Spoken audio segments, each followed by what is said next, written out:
matter of life and death. And that was really very, very scary. So we were in hiding for 2 years. House searches happened all the time. The Nazis really wanted to catch every Jew. The efforts they did to do this was just unbelievable. And so on my fifth, and we had to change very often hiding places because people became scared and just couldn't take the tension any longer. So we moved around quite a few times, and my father and brother as well. And they were actually betrayed by a Dutch nurse who was a double agent. She pretended she was a member of the resistance, but she really worked for the Nazis. And on my 15th birthday, the Nazis stormed in. That's of course told in a nutshell, and arrested us. They took us to the Gestapo, the Nazi headquarters, and as I was the youngest, they wanted to have information from me. Where were we those 2 years, who had helped us with ration cards, and so on. And luckily, I didn't really know the real name of the people or their addresses, so I couldn't betray anybody. But very often later, I was not sure if under pressure, I was really beaten up, and in the end they told me they would kill my brother if I wouldn't speak. You know, I might have betrayed somebody, but luckily I didn't. So you can imagine May 11th, that's a day I will always remember. Then we were first in a prison for one night and then taken to a holding camp in Holland. If you would have stayed there, you would, by 44, you would probably all have survived. But on that was on a Wednesday. On a Friday, we were already called up we were put on a list to be deported eastward. And we knew that was more or less a death sentence. When you got to Auschwitz, you and your mother, Fritzi, or Mutti, as you called her, were separated from Pappy and Heinz. That must have been very difficult for you. Well, the journey was, of course, horrific. In cattle trucks, you might have seen pictures, really goods train, 80 people or so were pushed in there. We were really treated already like animals. And in the cattle truck, the last conversation I had with my brother, he was a wonderful musician, but of course in hiding he couldn't make any music, he had to be quiet. So he started something else, and he started to paint, and he created some amazing paintings. And in the cattle truck, he told me before they escaped from this house where the woman was blackmailing them, he hid the paintings under the floorboard with a notice on them, after the war, I'm going to come and pick it up again. And he told me how amazed I will be when I see those pictures.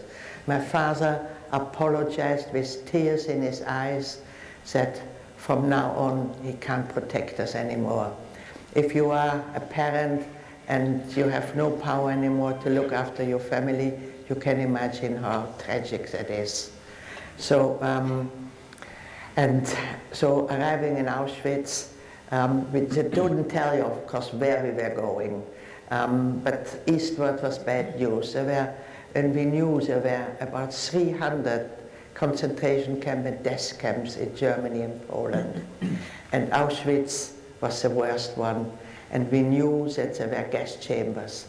So when we realized we were in Auschwitz, we really thought within a day, an hour perhaps even, our life would end. Can you imagine? I was just 15 years old. The first command was men and women to different sides. There were many, many camps, but the whole complex was called Auschwitz. But the women camp was in Birkenau, which was actually bigger than Auschwitz. But the station was Auschwitz. It was a Polish village. And so men walked off, and we didn't really know what has happened to them. The next thing was that Dr. Mengele, you might have heard his name, his nickname was Dr. Death, because he decided who was going to live and who was going to die. Auschwitz was a camp where people at least had a chance. There were many, many camps, like Treblinka, for instance, where there was no selections.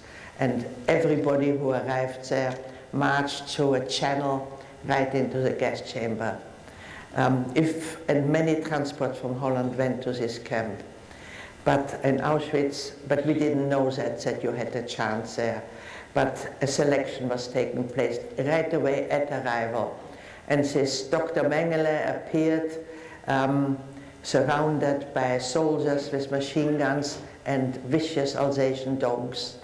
And he looked you over and then decided this side or this side. About half of our transport went to a different side. Of course, we didn't want to know what that meant, but deep down we realized that is because all the little children, babies, older people went to that side. By great luck, my mother and me went to the good side. And we entered the camp, and we were herded into a huge, huge barrack. The next command was undressed completely naked. And the Nazis, young SS boys, were walking around laughing at our embarrassment. And then we had to go in front of big tables, and we were told, you're not a human being anymore, you're just like cattle marked with a stamp or a number. And in a big book, our name with a number was entered, and the number was tattooed on our arm. The next thing we passed on, and there stood people with huge shears, like you would shear sheep, and they started to cut off all our hair. And while this was going on, with great pleasure, with laughing, they told us that the people we had been separated from were as well herded in a big barrack where they were going to have a shower. And which was a great relief after this horrific journey. And there were shower pipes and shower heads, so it really looked genuine. And people waited, stood there, waiting, but no drop of water came. And they asked each other, any water coming your side? Anything happening? No. And people started to have breathing difficulties, started to feel faint, and fell to the floor. And they told us that because they said no water came in, but poisonous gas, Cyclone B. Within 10, 12 minutes, 15 minutes the most, everybody was dead on the floor. And the Nazis looked through peepholes, and then when this had happened, they opened the door and other inmates had to take out the dead bodies. So can you imagine how a mother felt who had just been separated from her child? Huge crying and awful happened again. We were in shock. We knew there was gassing, but we hadn't imagined it. But when you are told exactly how it happens, it's just horrid. Then we were herded out and still naked, and there were huge heaps of clothes, and we were thrown one garment, and the next heap was shoes. We were thrown two shoes, which was of course never anything what fitted. So that was all we ever had. Nothing, not even a piece of toilet paper, and I can tell you we could have used that. Very often when we had to run in the mud or later in the snow, you lost a shoe, and you were not allowed to pick it up, so you were barefoot. Washing was practically impossible. So we were filthy, we were herded into barracks. In Auschwitz, I've just actually 3 weeks ago, I was for the second time back in Auschwitz. Auschwitz had solid brick barracks, but Birkenau for the women, those were wooden huts. And the middle was kind of a sort of a chimney where the capo sat, and on both sides there were bunks, 3 high, like cages, where 10 people had to sleep. There was nothing in it, just a bare boards, and as I say, 10 people we slept like spoons. If one changed direction, we all had to turn because there wasn't enough room. The only companion we had in there were bed bugs and lice. Not just head lice, but body lice. So in the night, it was unbearable, the itching. Everybody scratched with filthy fingernails. So we got boils on our bodies everywhere, and which got infected. And within a week, we looked already quite disgusting, I must say. Filthy, smelly, full with sores, and awful, awful, awful. I could go on telling you about life in Auschwitz, but there's a lot other things to talk, so I'm not going to go on about this. Tell us about Anne being sent to Bergen-Belsen. It became winter, it became very, very cold, and luckily the Russians were approaching. We didn't know that. We only realized that the Germans had become very, very nervous, and they took every day, they emptied whole barracks with people and marched them out of Auschwitz into Austria and Germany. And the Frank family was arrested several months after us in August. They don't know who betrayed them. Otto Frank tried for many, many years to try to find out, had many court cases, but there was never any proof, and in the end he gave up. So they were sent to Auschwitz in September, and Otto was of course in Auschwitz, and the mother and the girls were in Birkenau. And one doesn't know, of course, exactly when they were taken out as well in Birkenau and taken to Bergen-Belsen. Many, many other transports were taken to Bergen-Belsen because the Germans didn't want the Russians to come and liberate the camp. So, and we do know that Anna and Margot died exactly, one doesn't know the date, of course, because we didn't know dates, we only knew seasons. But it must have been, I think, around this time in March, not long before the British Army came to liberate that camp. So there are going to be some memorial services and things about remembering the death of Anna and her sister Margot. I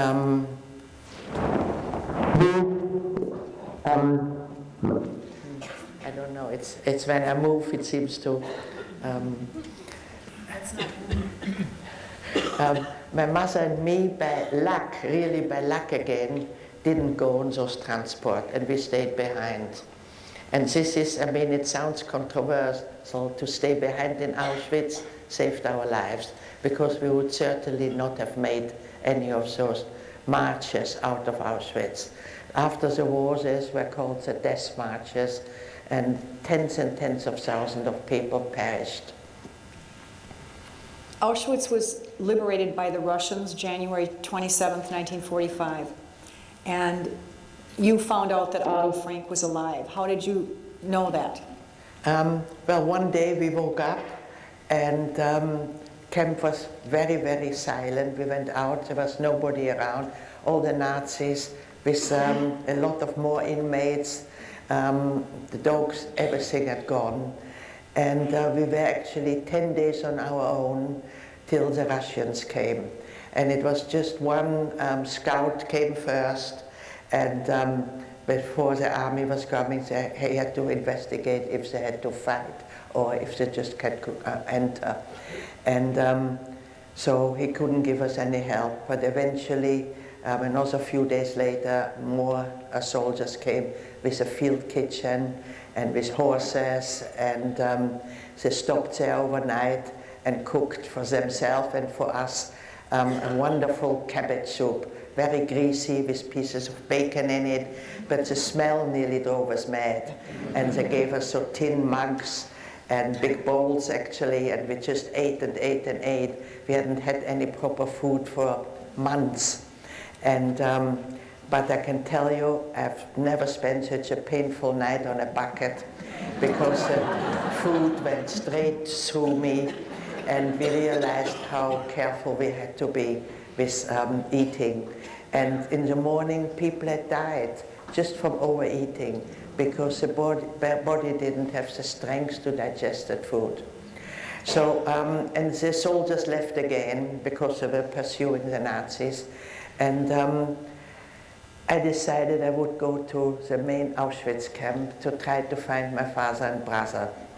So I went through the snow. It's not that far, but I walked for 6 hours in the dark because there was fierce fighting going on. And eventually I got there. I don't know how I ever found it.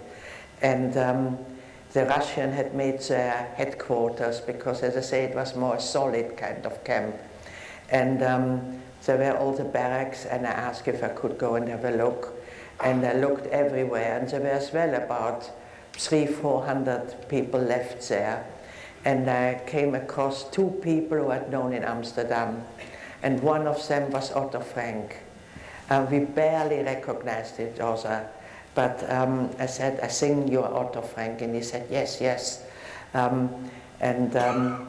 The first question he asked, have you seen my wife or my daughters? And I hadn't seen them, because Birkenau was enormous.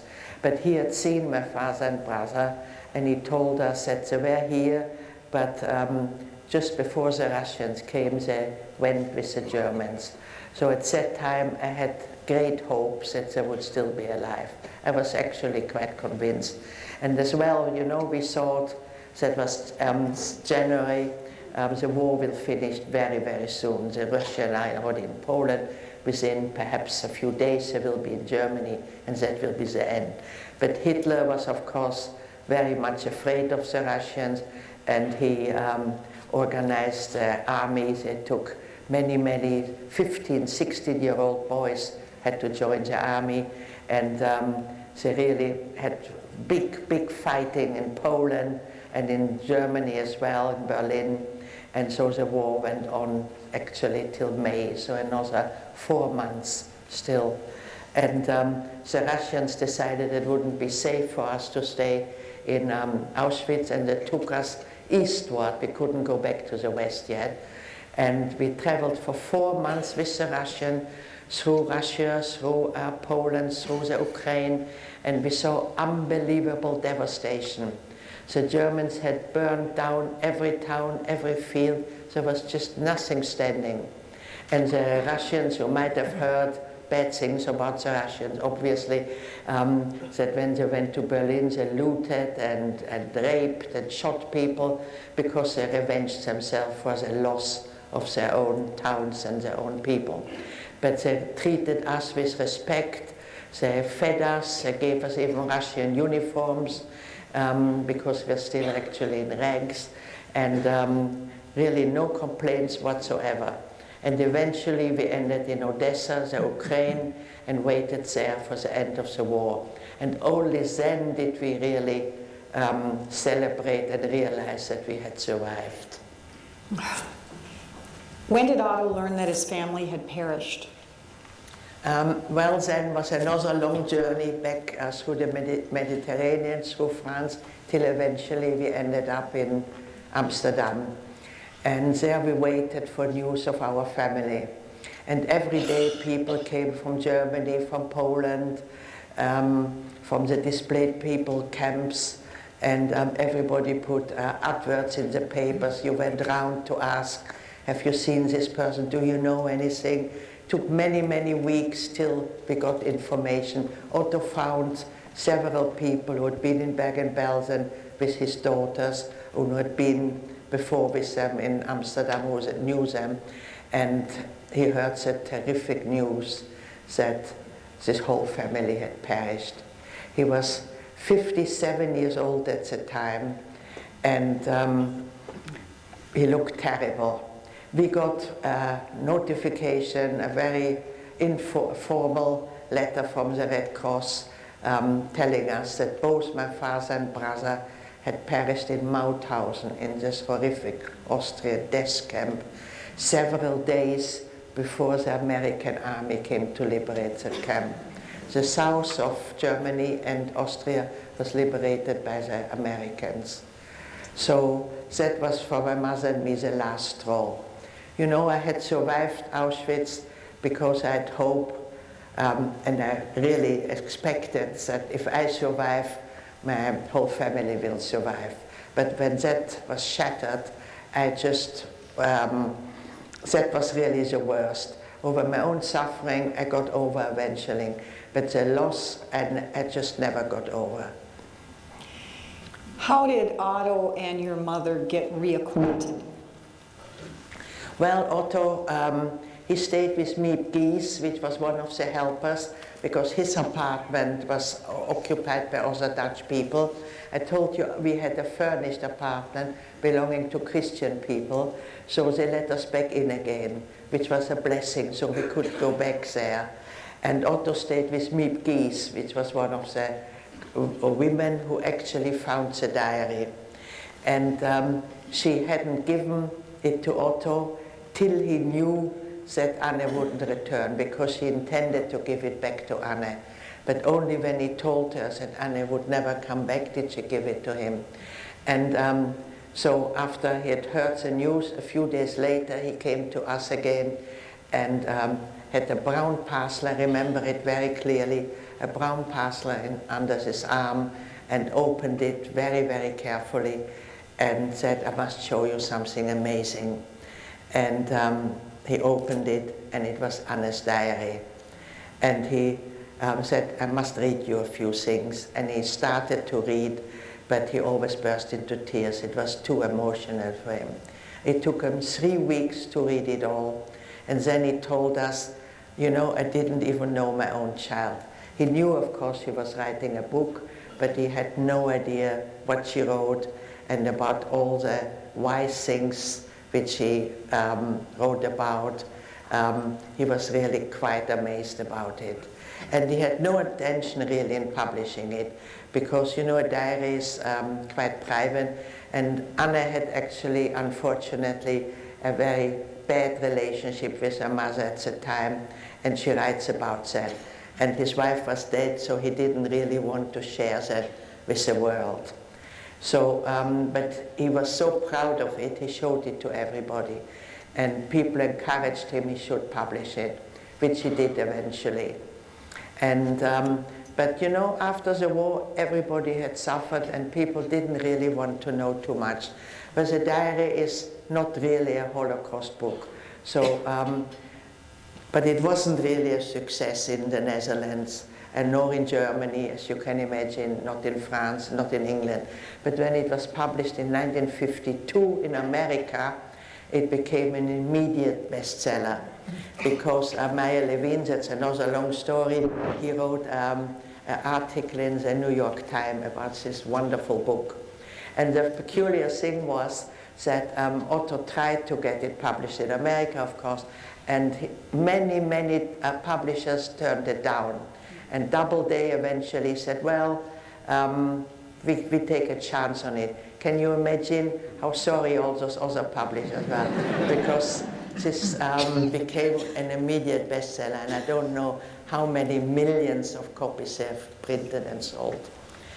And Otto came a lot to our home. He helped me a lot. I became very bitter. I hated everybody. And Otto, who had lost everything, he told me, you know, if you hate people, they don't know that you hate them, but you become a miserable person. I said, yes, I am. So he said, you know, I don't even hate the Germans. It won't help you to hate people. And there are some wonderful people around. Go around, put a smile on your face, and you will see life has a lot to offer. But it was easier said than done. I just was too miserable. And, but Otto and my mother got very close. He came with all his ideas, with all his problems to my mother, and my mother cooked him a nice meal, and so they started a new synagogue, a liberal synagogue, and my mother took him to lectures, and they really became quite friendly. And when I finished school, I didn't know what to do with myself. I was still very miserable, and I hated to be in Amsterdam. I had too many memories there. And Otto and my mother decided I should become a photographer. And I didn't really care. Whatever they would have said, I would have said okay. And Otto knew somebody in London who had a photographic studio, and he gave me his Leica, a very wonderful camera, and he said, well, I took very many pictures with that, and I hope you'll be successful with this. And I went to London for 1 year just to become an apprentice. And I lived in a little boarding house, and was a young man who had come from Israel to study economics. And you know, in England, at that time, so it was 1951, there were very few foreigners. And they didn't really like foreigners. We were bloody foreigners. And so I couldn't really come close to English people. So with this other foreigner, we became good friends. We both didn't have any money, so we went for long walks. And after 6 months, he said to me, Eva, I've fallen in love with you. Will you marry me? And we can go to Israel and start a new life. And I said, no, thank you very much for this.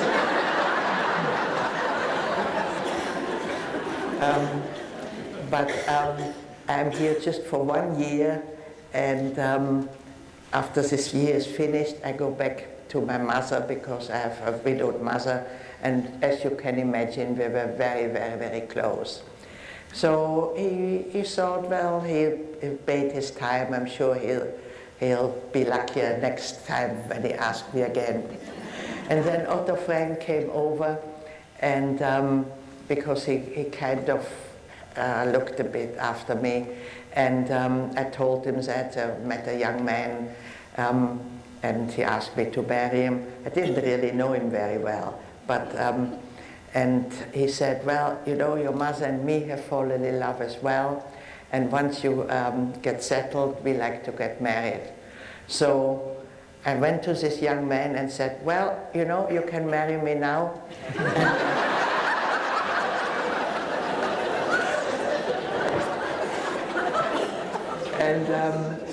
And I must say, yesterday I heard a lecture that Holocaust survivors wanted to get settled, didn't even know who they were going to marry. And it was true, you know, we both didn't know each other. I told him I was Dutch, which I wasn't. And he told me he was Israeli, which I thought was very interesting. But he wasn't, he was really still German, a refugee. And so we had really no idea about our past. But we were married now 63 years. And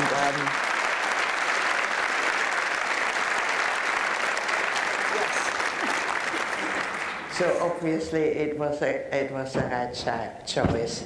And Otto and my mother were married for 27 years. Otto was 17 years older than my mother. But, you know, they had a really, I've never seen such a happy marriage. And they worked really all the time together on the promotion and the publication of the diaries in 70 languages. They made all the contrasts.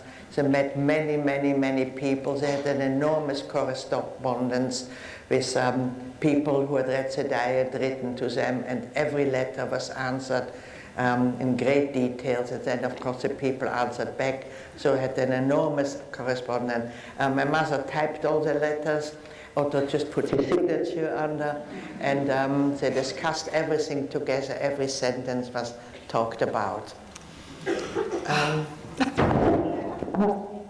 You must have felt like you were living in the shadow of Anne at times.